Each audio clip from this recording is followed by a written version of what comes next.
കഥയെ ആരംഭിക്കുന്നത് ഡാർക്ക് എന്ന ചെറിയ പയ്യനെ പരിചയപ്പെടുത്തിക്കൊണ്ടാണ്. ഒരു മുറിക്ക് മുമ്പിൽ ഒരു ഹാൾവേയിൽ അവൻ അങ്ങനെ ഇരിക്കുകയായിരുന്നു. കുറച്ചു കഴിഞ്ഞതും അവനിരുന്ന ഭാഗത്തെ മുറിയിൽ നിന്നും ഒരാൾ പുറത്തേക്ക് വന്നു. അവനോട് കുറച്ച് സംസാരിച്ചു. ആ മുറിക്കകത്ത് അവന്റെ അമ്മയും ഉണ്ടായിരുന്നു. അവനെ സംബന്ധിച്ച് അങ്ങനെ മുറിക്ക് പുറത്തിരിക്കൽ ആദ്യത്തെ അനുഭവമൊന്നുമല്ല.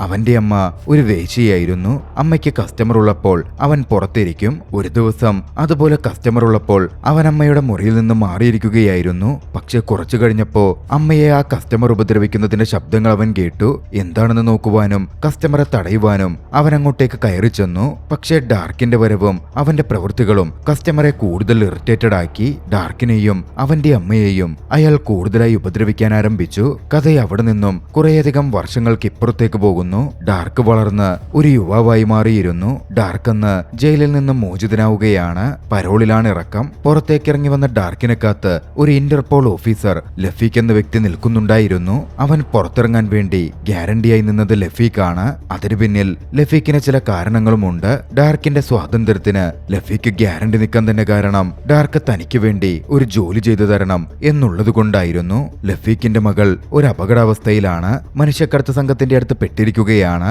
അവളെ അതിൽ നിന്ന് രക്ഷപ്പെടുത്താൻ ഡാർക്കിന്റെ സഹായം വേണം. വളരെ വലിയൊരു യാക്കുസ സംഘമാണ് അവളെ ബന്ദിയാക്കിയിരിക്കുന്നത്, കടത്തിക്കൊണ്ട് പോയിരിക്കുന്നത്.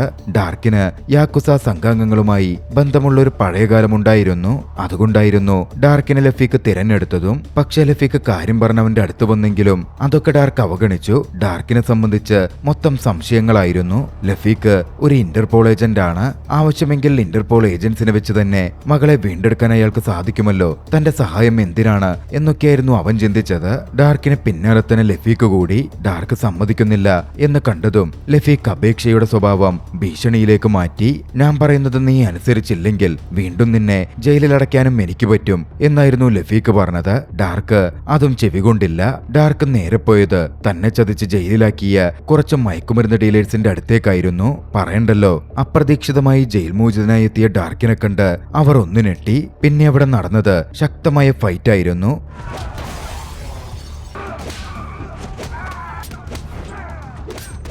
ഫൈറ്റിനൊടുവിൽ ഡാർക്ക് തന്നെ വിജയിച്ചു. മയക്കുമരുന്ന് ഡീലേഴ്സിൽ നിന്ന് അവരുടെ പക്കലുണ്ടായിരുന്ന പണവും പിടിച്ചെടുത്തായിരുന്നു ഡാർക്ക് അന്ന് അവിടെ നിന്ന് പോകുന്നത്. കിട്ടിയ പണവുമായി പോയ ഡാർക്ക് ഒരു അപ്പാർട്ട്മെന്റ് റെന്റിനെടുത്തു. കുറച്ചുനേരം അപ്പാർട്ട്മെന്റിനകത്ത് സ്വസ്ഥമായിട്ടിരിക്കാൻ തുടങ്ങി. തന്റെ ഒരു പിസ്റ്റൾ അവൻ തയ്യാറാക്കുന്നുണ്ടായിരുന്നു. അങ്ങനെ പുകച്ചൊക്കിയിരിക്കുന്ന സമയത്താണ് പുറത്തൊരു ശബ്ദം കേൾക്കുന്നത്. ഡാർക്ക് എന്താണെന്ന് അറിയുവാൻ ഇറങ്ങി നോക്കി. സംഭവം എന്തെന്നാൽ ഡാർക്കിന്റെ അയൽവാസിയായ സുന്ദരിയായ ഒരു യുവതി അവിടെ തെന്നി വീണിരുന്നു. സാധനങ്ങൾ വാങ്ങി വരികയായിരുന്ന അവരുടെ പക്കൽ നിന്ന് സാധനങ്ങളും താഴെ വീണു. ഡാർക്ക് അവരെ സഹായിച്ചു. വീണ സാധനങ്ങൾ പെറുക്കിയെടുത്ത് അവരുടെ അപ്പാർട്ട്മെന്റിൽ എത്തിച്ചു കൊടുത്തു. ഐവി എന്നായിരുന്നു അവരുടെ പേര്. ഇരുവരും പരിചയപ്പെട്ടു. ഡാർക്കിനെ എങ്ങനെയെങ്കിലും മോള് രക്ഷിക്കുന്ന കാര്യത്തിലേക്ക് ഏർപ്പാടാക്കാൻ ലഫീഖ് വീണ്ടും ശ്രമിക്കുന്നുണ്ടായിരുന്നു. ഡാർക്ക് ഭക്ഷണം കഴിക്കാൻ റെസ്റ്റോറന്റിൽ പോയപ്പോ ലഫീഖ് അവിടെ ചെന്ന് ഡാർക്കിനെ കണ്ടു. ഡാർക്കിനോട് സംസാരിച്ചു. തന്റെ മകളോടുള്ള സ്നേഹത്തെ പറ്റിയും അവളെ താൻ മിസ് ചെയ്യുന്നതിനെ പറ്റിയുമൊക്കെയായിരുന്നു അത്ര സ്നേഹത്തോടെ അയാൾ പറഞ്ഞുകൊണ്ടിരുന്നത്. ആ ഒരു സ്നേഹബന്ധത്തിന്റെ കാര്യങ്ങൾ കേട്ടിട്ടെങ്കിലും ഡാർക്കിന്റെ മനസ്സ് മാറും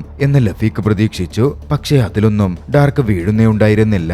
പക്ഷേ ഒടുവിൽ അയാൾ ഒരു കാര്യം പറഞ്ഞു. തന്റെ മകളെ തട്ടിക്കൊണ്ടുപോയത് ഡാർക്കിന്റെ അമ്മയെ കൊലപ്പെടുത്തിയ അതേ യാക്കുസ വ്യക്തികളുടെ ആളുകളാണത്രേ. ഡാർക്കിന് താല്പര്യമുണ്ടെങ്കിൽ അമ്മയ്ക്ക് വേണ്ടി പ്രതികാരം ചെയ്യാനെങ്കിലും എന്റെ കൂടെ എന്റെ മകളെ രക്ഷപ്പെടുത്തുന്ന മിഷനിൽ ജോയിൻ ചെയ്തുകൂടെ? ലഫീഖിന്റെ ആ വാക്കുകൾ ഡാർക്കിൽ വല്ലാതെ സ്ട്രൈക്ക് ചെയ്തിരുന്നു. ഡാർക്കിന്റെ ഓർമ്മകൾ പഴയ കാലത്തിലേക്ക് പോയി. ഡാർക്കിന്റെ അമ്മ ഉപദ്രവിക്കപ്പെട്ട ആ ഒരു ദിവസത്തിലേക്ക്. അന്നമ്മയുടെ കസ്റ്റമർ ആയിരുന്ന വ്യക്തി ഡാർക്കിനെയും ഡാർക്കിന്റെ അമ്മയെയും ഉപദ്രവിച്ചിരുന്നു. ഒരു തരത്തിൽ അവിടെ നിന്ന് അമ്മ ഡാർക്കിനെയും കൂട്ടി ഓടിയിറങ്ങാൻ തുടങ്ങി. തെരുവിലൂടെ അവർ ഓടിക്കൊണ്ടേയിരുന്നു. ടോഷിയോ കഗേയാമ എന്നു പേരുള്ള ഒരു യാക്കുസ മെമ്പറായിരുന്നു അവരെ ഉപദ്രവിച്ചത്. ഓടിയോടി അവർ എത്തിച്ചേർന്നതാകട്ടെ യാക്കുസ ലീഡറായ ജിൻസോ കഗേയാമയുടെ മുമ്പിലേക്കാണ്. അയാൾ ഒട്ടും മടിച്ചില്ല. വിവരം മനസ്സിലാക്കി ഡാർക്കിന്റെ അമ്മയെ ക്രൂരമായി കൊന്നുകളഞ്ഞു. പക്ഷേ കൊല്ലപ്പെടുന്നതിനു മുമ്പ് ഡാർക്കിനെ അവന്റെ അമ്മ ഒളിപ്പിച്ചതുകൊണ്ട് അവൻ ജീവനോടെ രക്ഷപ്പെട്ടു. കൺമുമ്പിൽ തന്റെ അമ്മ കൊല്ലപ്പെടുന്നത് ഒരു ഭയത്തോടെ, ഭീതിയോടെ, നിറക്കണ്ണുകളോടെ അന്നവൻ കണ്ടിരുന്നു. അമ്മയുടെ മരണത്തെ പറ്റിയുള്ള വിവരം ലഫീഖ് പറഞ്ഞതും അതിന് പ്രതികാരം ചെയ്യണം എന്നുറച്ച ഡാർക്ക് ലഫീഖിന്റെ കൂടെ കൈകൊടുക്കാൻ തീരുമാനിച്ചു. വൈകാതെ അതിനുവേണ്ട പദ്ധതികൾ അവർ ആവിഷ്കരിച്ചു. അടുത്ത ദിവസം ഒരു മോട്ടോർ സൈക്കിൾ ഗ്യാങ് ഒരു യുവാവിനെ ആക്രമിക്കാൻ പദ്ധതിയിടുന്നത് ലഫീഖ് നോക്കിക്കണ്ടു. ആ യുവാവിന്റെ പേര് ഷിഗേരു കഗേയാമ എന്നായിരുന്നു. പണ്ട് ഡാർക്കിനെയും അമ്മയെയും ഉപദ്രവിച്ച ടോഷിയോ കഗേയാമയുടെ മകൻ. അതാണ് അവസരം എന്ന് ലഫിക്ക് ഡാർക്കിനോട് പറഞ്ഞു. മോട്ടോർ സൈക്കിൾ ഗ്യാങ്ങിന്റെയും യാക്കുസ സംഘത്തിന്റെയും ഏറ്റുമുട്ടലിൽ ഷിഗേരുവിന്റെ കാര്യം കുറച്ച് പരുങ്ങലിലായിരുന്നു. ഏറെക്കുറെ പരാജയം രുചിക്കുന്ന വക്കിലേക്ക് ഷിഗേരു എത്തിച്ചേർന്നിരുന്നു. അപ്പോഴാണ് ഡാർക്ക് അങ്ങോട്ടേക്ക് കടന്നു ചെല്ലുന്നത്. ഒട്ടും മടിക്കാതെ ഷിഗേരുവിന് വേണ്ടി ഡാർക്ക് ഫൈറ്റ് ചെയ്തു.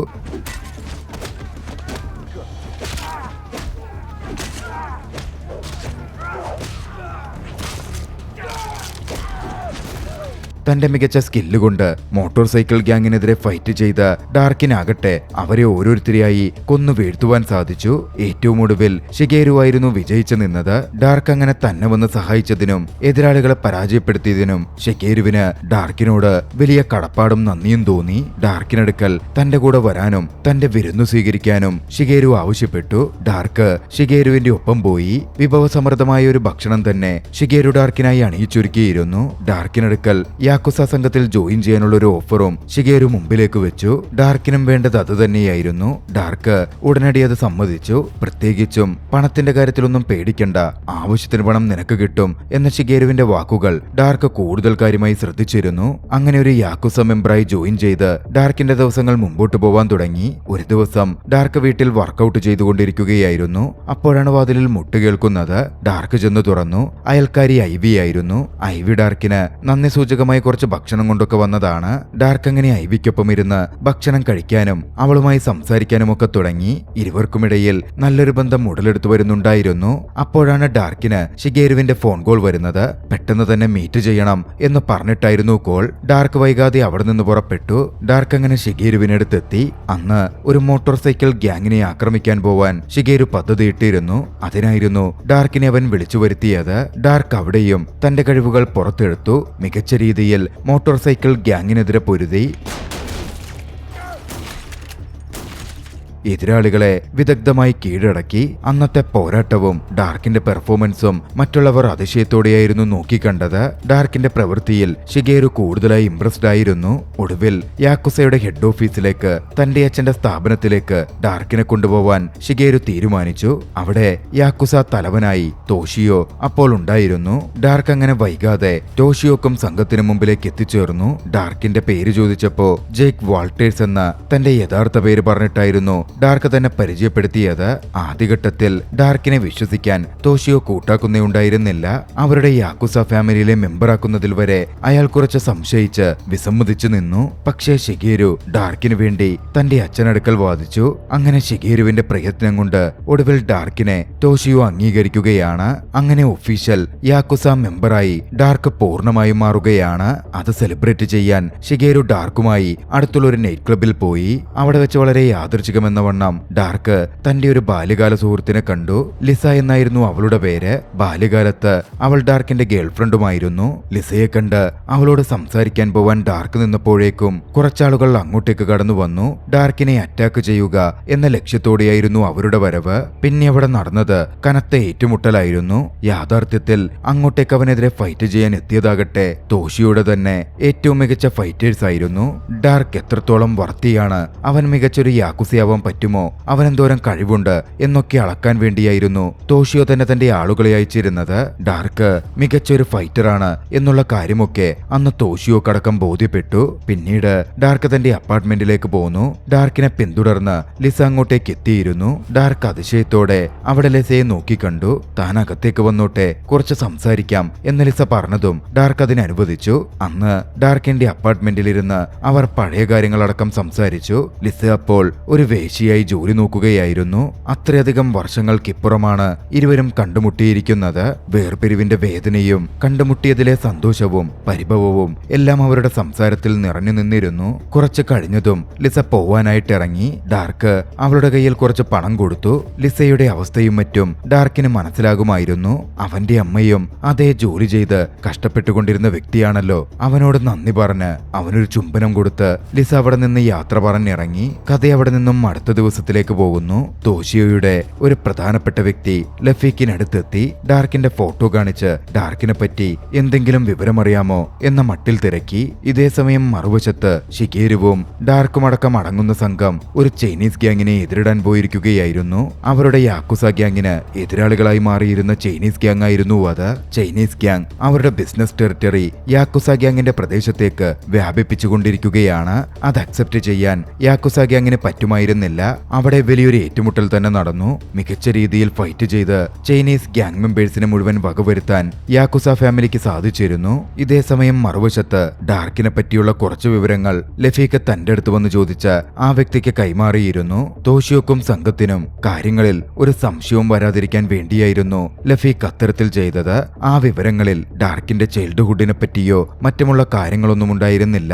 അധികം വൈകാതെ ഡാർക്ക് തന്റെ പ്രവൃത്തിയിലേക്ക് കടക്കാൻ തീരുമാനിച്ചു. ഒരു രാത്രിയിൽ തോഷിയോയുടെ വീട്ടിലേക്ക് ഡാർക്ക് വിദഗ്ധമായി കടന്നു കയറി ഗാർഡുകളായി നിന്നിരുന്നവരെ വകവരുത്തി ഡാർക്ക് അകത്ത് കടന്നു.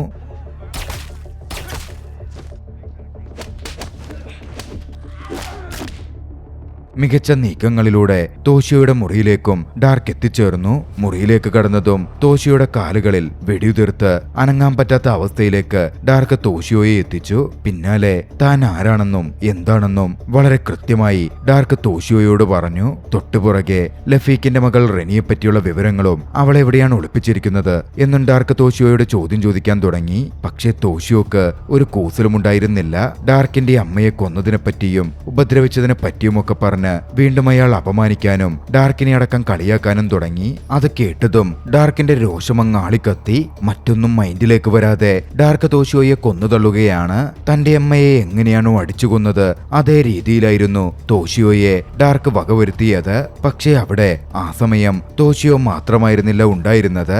ആ മുറിക്കകത്ത് തോഷിയോയെ സേവിക്കാനെത്തിയ ലിസയും ഉണ്ടായിരുന്നു. ലിസ ഞെട്ടലോടെ തന്റെ മുമ്പിലെ കാഴ്ച കണ്ടു. തന്നെ അങ്ങനെ അവിടെ ഇട്ടിട്ട് പോയാൽ കാര്യങ്ങൾ വഷളാവുമെന്നും ഇതിൽ നിന്നും തന്നെ രക്ഷപ്പെടുത്തണം എന്നും ലിസ ഡാർക്കിനോട് പറഞ്ഞു. തന്നെ അടിച്ചിട്ട് ബോധരഹിതയാക്കി പോകുവാനായിരുന്നു ലിസ ആവശ്യപ്പെട്ടത്. തോഷിയോ കൊല്ലപ്പെടുമ്പോൾ ലിസ ബാത്റൂമിലുമായിരുന്നു. ഇതേ സമയം മറുവശത്ത് യാക്കുസ മെമ്പേഴ്സ് ആകട്ടെ വൈകാതെ ഡാർക്കിനെ തേടിപ്പിടിച്ചു. അവർ ഡാർക്കിനെ കൊണ്ടുപോയി ഒരു മുറിയിൽ ബന്ദിയാക്കി ചോദ്യം ചെയ്യാൻ ആരംഭിച്ചു. തോഷിയോയുടെ കൊലപാതകത്തെ പറ്റിയും മറ്റും ചോദ്യങ്ങൾ നീണ്ടു. കാഞ്ചി എന്ന പേരുള്ള യാക്കുസ മെമ്പർ ഇടിച്ചിടിച്ച് ഡാർക്കിനെ മരണത്തിന്റെ വക്കോളം എത്തിച്ചിരുന്നു. അപ്പോഴാണ് ഷിഗേരു അങ്ങോട്ടേക്ക് കടന്നു വരുന്നത്. അധികം വൈകാതെ ഷിഗേരു ആ ആക്രമണം നിർത്തി. പിന്നാലെ ഷിഗേരുവും കാഞ്ചിയുമടക്കം യാക്കുസ ഫാമിലിയുടെ ഏറ്റവും മുതിർന്ന ബോസായ ഗിൻസോയെ കാണുവാൻ വേണ്ടി പോയി. ഗിൻസോ ഷിഗേരുവിന്റെ മുത്തച്ഛനായിരുന്നു. തോഷിയോയുടെ മരണത്തെപ്പറ്റി കാര്യമായി അന്വേഷിക്കണം എന്ന നിർദ്ദേശം ഗിൻസോ ഉടനടി ഷിഗേരുവിനും കാഞ്ചിക്കും കൊടുക്കുന്നുണ്ട്. മറുവശത്ത് ചോദ്യം ചെയ്യലൊക്കെ കഴിഞ്ഞപ്പോ ഡാർക്കൊന്നും ചെയ്തിട്ടില്ല എന്ന തരത്തിൽ ഡാർക്കിനെ അവർ വിട്ടയച്ചിരുന്നു. പരിക്കേറ്റ ഡാർക്ക് തന്റെ അപ്പാർട്ട്മെന്റിലേക്ക് എത്തി. റൂമിലേക്ക് കടക്കുന്നതിന് മുമ്പ് ഐവി ഡാർക്കിനെ കണ്ടു. തന്റെ മുറിയിലേക്ക് കൊണ്ടുപോയി ഡാർക്കിന്റെ പരിക്കുകളിൽ ഐവി മരുന്ന് വെച്ച് കെട്ടി. ഡാർക്കിനെ പരിപാലിക്കാൻ ഐവി അവന്റെ കൂടെ തന്നെ നിന്നിരുന്നു. പക്ഷേ ഡാർക്കിനപ്പോഴാണ് ഐവിയോർത്ത് പേടി വരാൻ തുടങ്ങിയത്. തന്റെ കൂടെ നിന്നാൽ ഒരുപക്ഷെ ഐവിയുടെ ജീവന് തന്നെ അപകടമാകും. ഇതേ സമയം ഡാർക്കിനെ പറ്റി അന്വേഷിച്ചിരുന്ന ജിൻസോയ്ക്ക് ഡാർക്കിന്റെ കുട്ടിക്കാലത്തെ വിവരങ്ങളടക്കമുള്ള എല്ലാ കാര്യങ്ങളും വന്നെത്തിയിരുന്നു. ജിൻസോ കണ്ടെത്തിയ വിവരങ്ങൾ ഉടനടി അദ്ദേഹം ഷിഗേരുവിനെ വിളിച്ചറിയിച്ചു. ഷിഗേരുവിൽ അത് വലിയ ഞെട്ടലുണ്ടാക്കിയിരുന്നു. കാരണം മുൻ സംഭവങ്ങൾ കൊണ്ട് ഡാർക്കിനെ അവൻ ഒരുപാട് വിശ്വസിച്ചിരിക്കുകയായിരുന്നു. കാര്യങ്ങൾ കൈവിട്ടു പോകുന്നതായി ലഫീക്ക് തിരിച്ചറിഞ്ഞത് ലഫീക്കിനൊരു വിവരം കിട്ടിയപ്പോഴാണ്. ഹാർബറിൽ ലഫീക്കിന്റെ മകൾ റെനിയെ ബന്ദിയാക്കി കൊല്ലാൻ പോകുന്നു. അങ്ങോട്ടേക്ക് പുറപ്പെട്ടു പോയിരുന്ന ലഫീക്ക് വേഗത്തിൽ ഡാർക്കിനെ ഫോൺ വിളിച്ച് ആ വിവരം അറിയിച്ചു. പോർട്ടിലേക്ക് എത്തിയ ലഫീക്ക് അവിടെ കെട്ടിത്തൂക്കിയിരുന്ന ഒരു പെൺകുട്ടിയെ കണ്ടു. തന്റെ മകളാണത് എന്നായിരുന്നു ലഫീക്ക് കരുതിയത്. യാക്കുസ മെമ്പേഴ്സിനെ ലഫീക്ക് ഒറ്റയ്ക്ക് എതിരിടാൻ ചെന്നു. പറയണ്ടല്ലോ, നല്ല രീതിയിൽ ലഫീക്കിന് അടികിട്ടുന്നുണ്ട്. പക്ഷേ ഭാഗ്യവശാൽ കൃത്യസമയത്ത് അങ്ങോട്ടേക്ക് ഡാർക്ക് എത്തിച്ചേർന്നു. യാക്കുസ മെമ്പേഴ്സിനെ എതിരിട്ട് കെട്ടിത്തൂക്കിയിട്ടിരുന്ന ലേഡിയെ റെനിയെ അവൻ മോചിപ്പിച്ച ശേഷം ആ ലേഡിയുടെ മുഖം മൂടി മാറ്റിയപ്പോഴാണ് അത് റെനിയല്ല ലിസയാണെന്ന് ഡാർക്ക് തിരിച്ചറിയുന്നത്. ലിസയോട് വേഗം തന്നെ അവിടെ നിന്ന് രക്ഷപ്പെട്ടു പോക്കോളാൻ ഡാർക്ക് പറഞ്ഞു. ഇതേ സമയം മറുവശത്ത് ഡാർക്കിന്റെ അപ്പാർട്ട്മെന്റിലേക്ക് ഡാർക്കിനെ തിരഞ്ഞുകൊണ്ട് ഷിഗേരുവും സംഘവും വന്നെത്തുകയായിരുന്നു. അവർക്ക് മുമ്പിലേക്ക് പാവ പാവം ഐവി വന്നുപെട്ടു. ഐവിയെ ഷിഗേരു പിടികൂടി ഉപദ്രവിക്കാനും മറ്റും ആരംഭിച്ചു. ഐവിയെ കൊണ്ട് ഐവിക്കറിയാവുന്ന വിവരങ്ങൾ പറയിക്കാനായിരുന്നു ഷിഗേരുവിന്റെ ശ്രമം. പ്രത്യേകിച്ചും ഡാർക്ക് എവിടെയാണെന്നുള്ള കാര്യത്തിൽ. അധികം വൈകാതെ ഡാർക്ക് അങ്ങോട്ടേക്ക് വന്നു ചേർന്നു. പിന്നെ അവിടെ നടന്നത് കനത്ത ഫൈറ്റ് ആയിരുന്നു. ഷിഗേരുവിന്റെ കൂടെയുണ്ടായിരുന്നവരെ ഡാർക്ക് അടിച്ചിട്ടു.